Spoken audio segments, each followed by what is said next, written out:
നമസ്കാരം.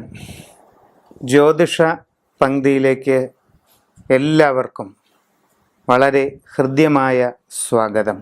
തിരുവോണം നാളുകാർക്ക് 12-ൽ വ്യാഴമാണ്. ശനി താമസിയാതെ ജന്മരാശിയിലേക്ക് വരികയും ചെയ്യും. പൊതുവെ ഒട്ടും നല്ലതല്ല കാര്യങ്ങൾ. ഉദ്ദേശിക്കുന്ന രീതിയിൽ കാര്യങ്ങളൊന്നും നടക്കണമെന്നില്ല. അപ്രതീക്ഷിതമായ ചില തടസ്സങ്ങളോ പ്രയാസങ്ങളോ നിങ്ങളുടെ തൊഴിൽ രംഗത്തുണ്ടാകാം. നിലവിലുള്ള തൊഴിൽ തന്നെ നഷ്ടപ്പെടാനിടയുണ്ട്. പ്രത്യേകിച്ച് അന്യദേശത്ത് ജോലി ചെയ്യുന്നവർ ആലോചനക്കുറവും അശ്രദ്ധയും നിമിത്തവും അബദ്ധങ്ങളുണ്ടാകാതെ സൂക്ഷിക്കണം.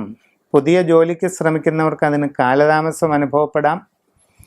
വിദേശത്തേക്ക് ജോലിക്ക് ശ്രമിക്കുമ്പോൾ ആ ശ്രമങ്ങളിൽ ധനനഷ്ടമുണ്ടാകാതെ സൂക്ഷിക്കണം. യാത്രാക്ലേശം, അലച്ചിൽ, ഇച്ഛാഭംഗം ഇതൊക്കെ ഉണ്ടാകാനുള്ള സാധ്യതയാണ്.